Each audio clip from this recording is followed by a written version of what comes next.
Hey guys, this is Ron here from Carolina Warlord Gaming, and today we've got a brand new patch for Mountain Blade 2 Bannerlord. It's the beta patch 1.5.4, and this thing's huge. I'm really excited. There's quite a few pretty good changes in comparison to a lot of their more recent patches, and they actually, you know, put out. I mean, I'm actually very pleased, and I'm gonna go through the things. I can't read it all because it's absolutely huge, but I'm gonna go through and read the things that I absolutely think's the most important on this. And there's quite a few ones, so stay tuned. Okay, we got in single player. We have a whole bunch of crash fixes. I'm not gonna go through all those. Uh, there's some performance things, and see memory leaks and stuff like that. Uh, there's something that's pretty cool. You got your save game files are now save game files are now categorized by their game in the UI. That's pretty good. We got 5 new Empire villages added. I wish they would add some more castles, but I'll take the villages. Let's see, all this stuff. None of this is really grabbing my attention. Some new skin tones and hair colors and stuff like that. Bushy eyebrows. This town quick talks is pretty good. It says players can now talk to notables in town centers, companions in taverns, and lords and keeps through the map conversation screen without a loading screen by using the quick talk button. Kind of like when you meet the lords in the field, you can kind of talk to them quickly. That's good. They've added it for all the other NPCs you can talk to.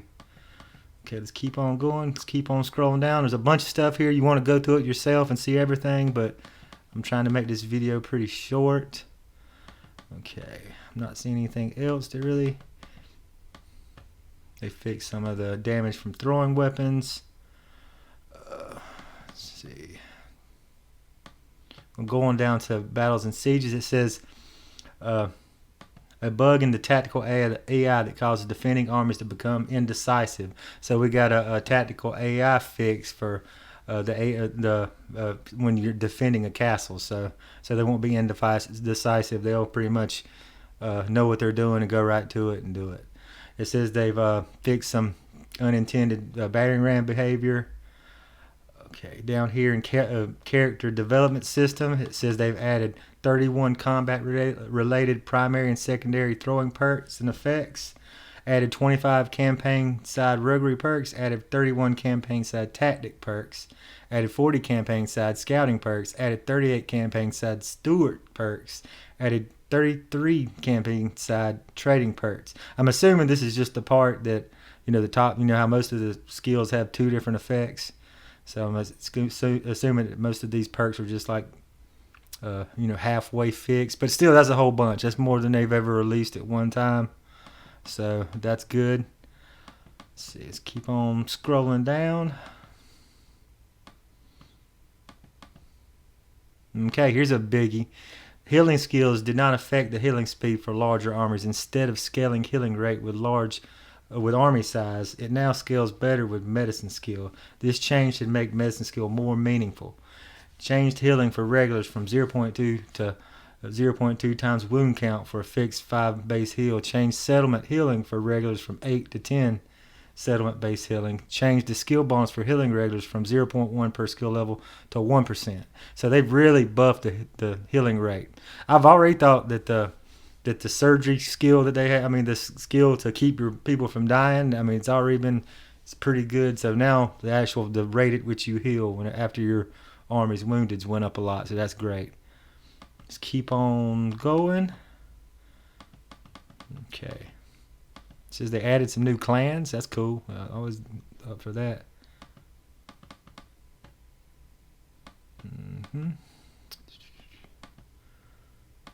Bunch of stuff. A bunch of new quest fixes. A few new quests and a bunch of where they've actually fixed some of the quests. So that's good. Okay, we're just going to kind of go past all that. There's some more good stuff down here.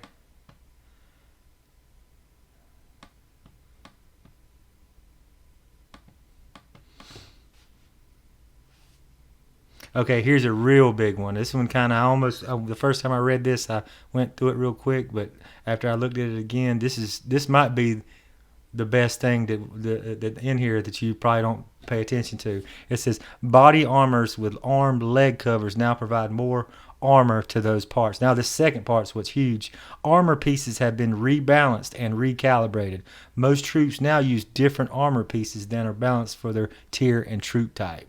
So if they've rebalanced all the armor types, I mean, some of those armors that the Khuzaits are wearing, I mean, there's no way that their level 3 troops should be having 50, body armors and stuff. So hopefully they've nerfed the Khuzaits down some because they were unstoppable. And I mean, hopefully they really got it right because could really affect, the strength of each individual faction and the way they, they auto calc against each other in these simulated battles. So I mean, I think that's very huge. Okay, let's keep on rolling.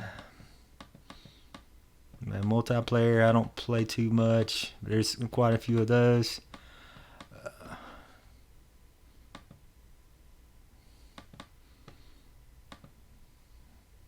This is another thing that I think's pretty cool for the UI. It says changes the show banners on friendly troops option into a slider that controls the opacity of these banners. So now you can make it where you can still see the banners, but you could pretty much make it to where you can see through them, which I think is great.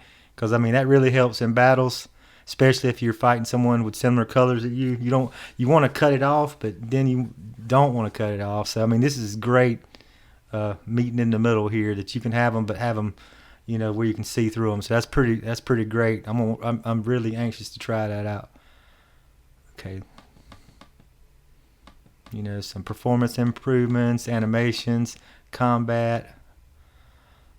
I thought I saw one more thing I wanted to bring up.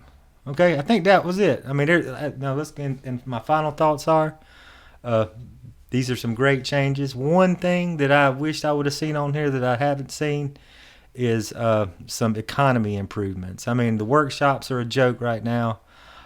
Just making money early game in general is just a joke right now. I wish I could have seen that addressed, but I guess I can't have all my wishes.